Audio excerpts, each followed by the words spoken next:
Hello, welcome to another edition of the Agile Uprising podcast. I'm your host, Andy Cleff, and joining me today is Phil Johnson. Hey, Andy, it's great to see you again. You warm enough next to the fire? Yes, it's great. I love it. So you reached out to me not too long ago with an offer to talk about something near and dear both of our hearts, human skills, the human aspect.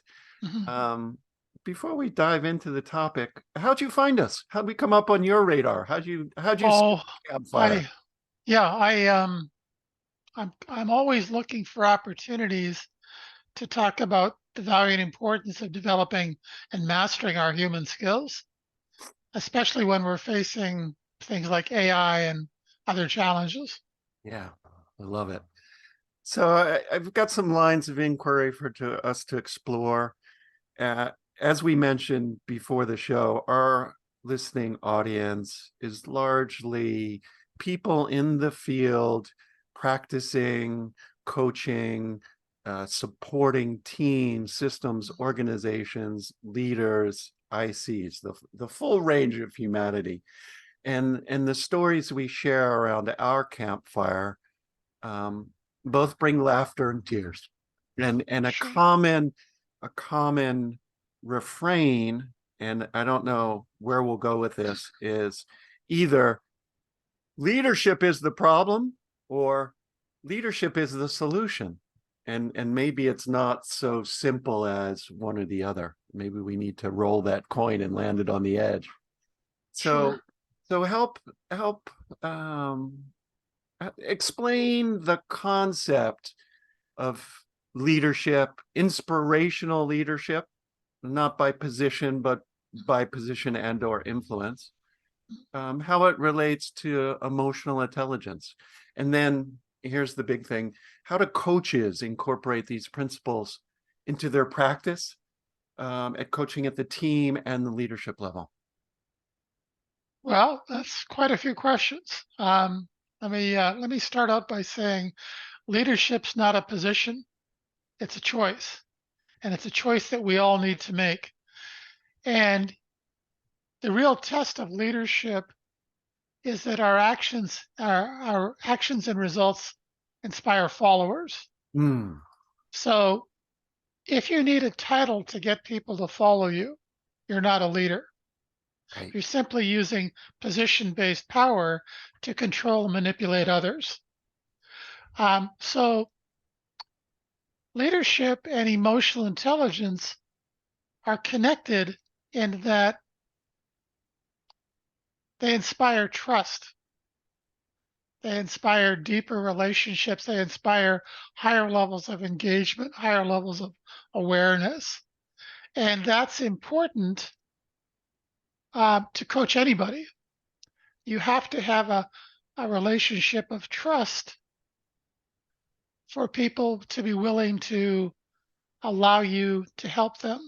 Yeah, it is such a critical factor in success, particularly at transformations when things are changing, and creating, as um, Amy Edmondson calls it, psychological safety. So, what are some key elements of trust building? An agile coach in the field actively cultivate trust among team members, stakeholders, and within the organization as a whole? Great question. Um, the really short answer is that they have to learn to stop giving away their energy. Tell me more. And sorry, go ahead. Tell me more. Well, we're only actually conscious about 3 to 5% of the time. The rest of the time, we're relying on our habits to determine the bulk of our behavior and our results. And we're unconsciously giving away our energy to others. And that creates the need to steal the energy of others. And that gets in the way of trust building and engagement. So we give away our energy in lots of ways: how we communicate, listen, take responsibility, make decisions, all sorts of ways. But when we're unconsciously giving away our energy, It also creates a simultaneous need to be replacing that energy by stealing it from others. And that burns trust. So that becoming an inspirational coach begins with learning how to lower our walls and stop giving away our energy. Do you have examples in mind, no names or change the names to protect the innocent and guilty, of both types of conversations? One in which, pick me, I'm the coach. What actions, words, approaches might I habitually choose without awareness that I'm doing something negatively impactful in the energy of the situation? An example in our communications and how people often communicate is they often use trust as a way of, or truth as a way of control and manipulate others. They think that as long as they know the truth, um, that gives them the license to control others, and that actually burns trust. Um, so, in order to be a more authentic communicator, we have to tell the truth, always tell the truth, but it's not enough by itself. We have to tell the truth with compassion or empathy for the person we're speaking with. And that's how we lower our walls and become a more effective communicator. I'm curious, unpack the word truth. Your truth, my truth, our Yeah, collective what truth. it's subjective, um, but it's our truth. If I'm a coach and I think I know the truth, um, but I don't communicate with compassion or empathy for the person I'm speaking with, I'm really trying to control the person because I know better. Yeah. And Yeah. that actually burns trust. It doesn't earn trust. How do we as humans, coaches, leaders, team members, align on of align on that word truth? Data driven, feeling driven. How do we know what we're seeing through whatever frame we're looking at, that it is, well, it's subjective, but how do we communicate and align on what we're seeing so that we can talk about it and agree that what we see there, the words we use, is actual truth rather than fantasy or Well, opinion? well, we start out by asking questions rather than making statements. Hmm. Um, Asking questions helps to create alignment, and it's a form of compliment that um, I want to know more about you. I don't want to assume. I want to understand how I can better serve you. And in order to be able to have that understanding, I've got to I've got to ask questions. Hmm. That is a very common uh, approach. Stop giving answers, ask better questions. Uh, The very first question I ask people I work with is, what do you want? See, when somebody tells you what they want, they're also telling you what they don't have. And the bigger the gap between where they are versus where they want to be, the more motivated they are to look for a solution to close that gap. And without that motivation, uh, I can't help them. Change is impossible. So I have to understand what somebody wants before I have the potential of helping them achieve it. Interesting. I want to connect the question approach and consciousness and tap into how coaches can help individual leaders, um, tap into that higher level of consciousness to really get to what they need, because sometimes what they want is not what they need, because their frame of reference, their consciousness is either short-sighted or incentive-driven. So I guess the shorter question in this long rambling intro is, you've mentioned questions. What are some other techniques and exercises to help leaders tap into that higher consciousness that's needed? Well, you're right. People don't do what they need to do. They do what they want to do. So you have to go to where they are and understand what they want so that you can potentially help them to move towards what they need along with what they want. But what they want provides the motivation for change, not what they need. So it's a journey. It's a process. A lot of what people express about what they want uh, can be based on ego, fear, insecurities. What advice do you have for coaches to help individuals in a leadership role, not by position, begin to overcome those fears and build a more psychologically safe environment? Because we know experimentation requires failure, right? 50-60% of your ideas will fail, and you're still in the Hall of Fame.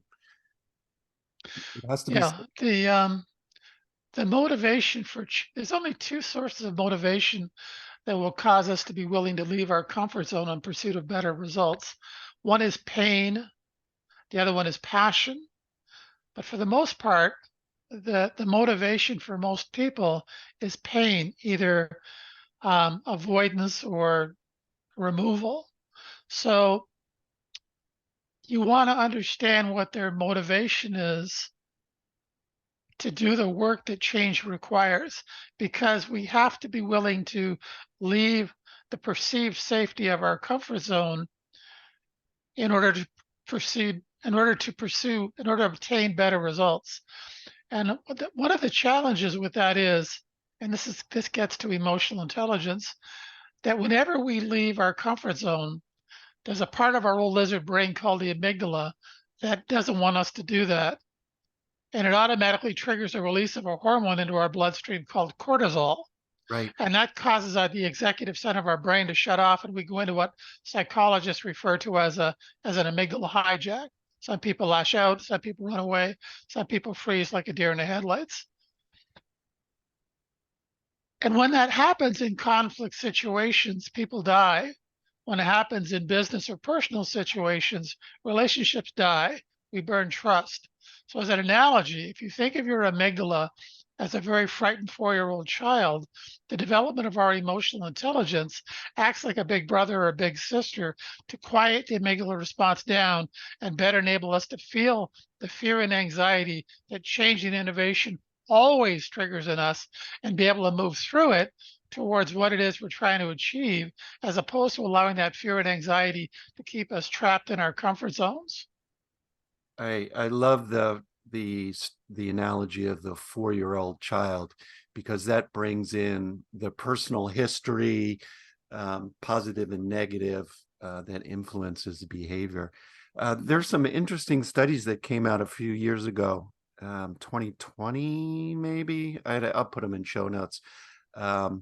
Sort of poking at that lizard brain concept, saying that might not be as true as McLean thought it would be, but it makes for a great analogy in how people behave. Agile methodologies have require collaboration, right? Any approach that looks at individual contribution probably doesn't fall into the framework of Agile. Achieving that true collaboration can be really challenging for a lot of the reasons that we talked about. But it's essential for overall project success. Can I make a comment? Yeah. Um, Because we've evolved from herds or tribes, we've had to develop the ability to sense whether somebody's trying to help us or eat us. Yes. So we have these specialized brain cells that we've created in our prefrontal cortex that brain scientists call mirror neurons. Your Yes. listeners can Google it. Um, but that's why we can walk into a room and sense the energy in the room.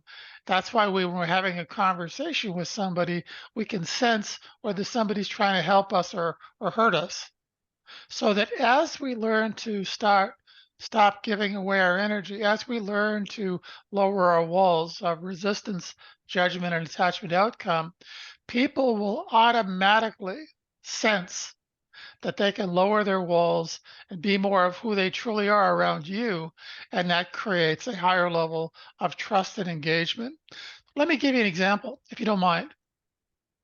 Go for it. I'll give you an example of a company that's currently valued at over $3 trillion, and they're doing over $600 billion a year in revenue. And their primary hiring focus is emotional intelligence. That company is Apple. And that's why when you walk into an Apple store, the energy you feel is an example of a more emotionally intelligent environment. They're not trying to sell you anything.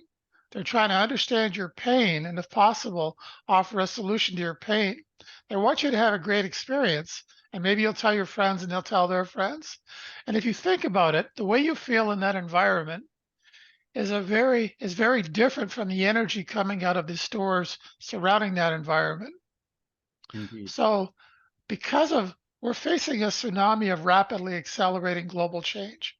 Some scientists estimate in this century we could experience the equivalent of 20,000 years worth of change.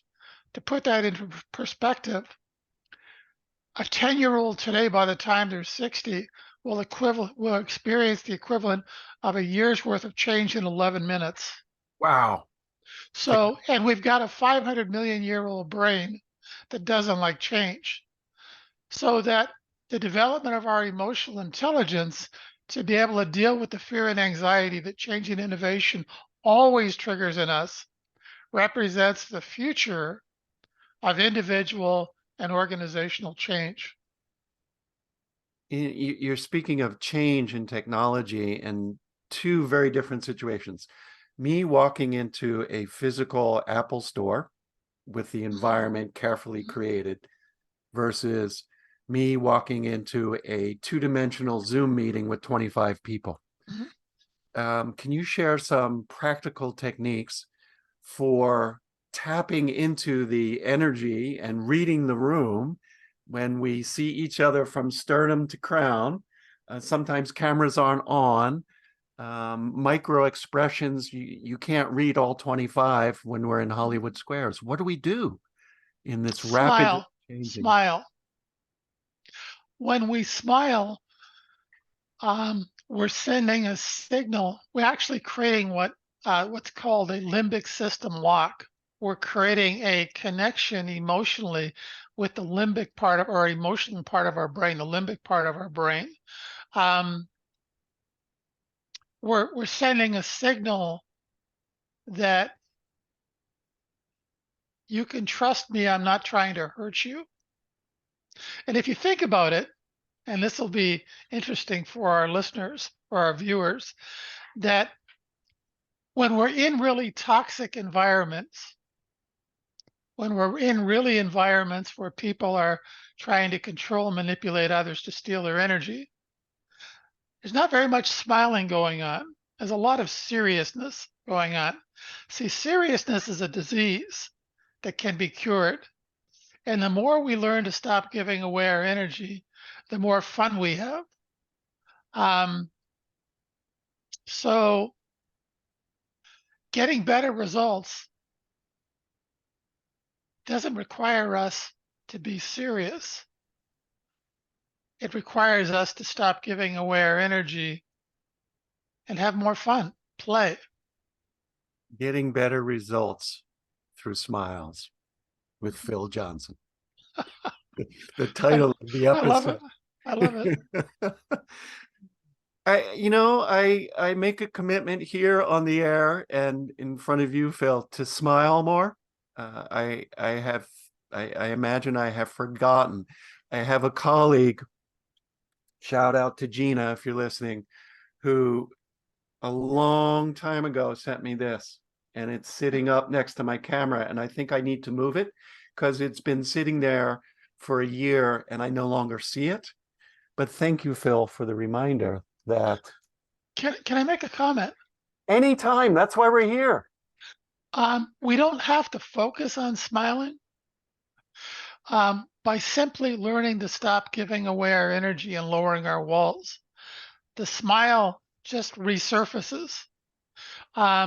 We shift from seriousness to playfulness. See, children have openness, but they lack wisdom. And unfortunately, um, they learn to give away their energy from a very early age, and that creates the drama, chaos, and conflict. That creates the toxic environments we see everywhere. The solution is the opposite of that.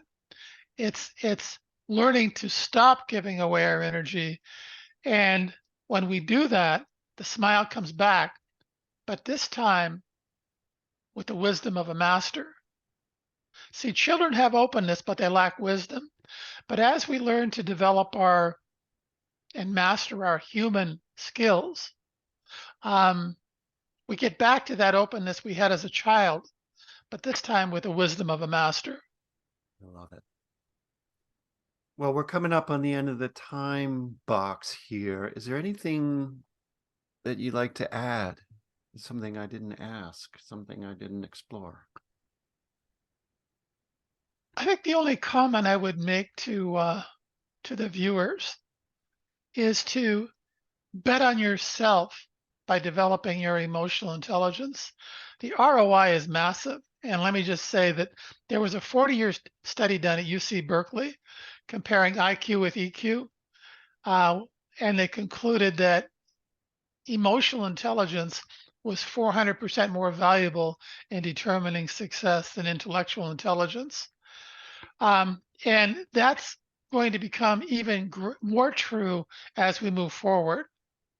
Einstein had an IQ of 160. Let's just say within the next 2 years, AI will have an IQ of over 1,000. So the focus is going to shift from a focus on intellectual ability to emotional intelligence.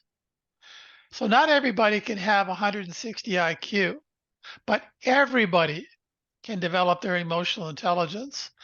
And the ROI is massively greater than intellectual intelligence. Awesome. Phil, thanks for your time. If people would like to get in touch with you, what are the best ways? What is your preferred channel of communication? I'd be happy to send you a link to my calendar and my Zoom calendar, and I would carry on the conversation with anybody that would like to. Thank you for that offer. Thank you again, Phil Johnson, for your time. And to our listening audience, if you enjoyed this episode, subscribe and give us a review. Either one, thumbs up, thumbs down works.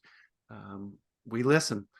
And if there's topics you'd like to explore, leave us a comment. If you want to learn more and share your smiles, join us on our Discord server. See the notes or the description for a link. And finally, support from listeners just like you help us cover our hosting and podcast cost.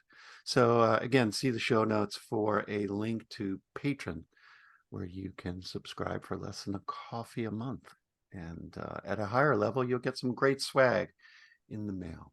Until next time, this is the Agile Uprising podcast, signing out.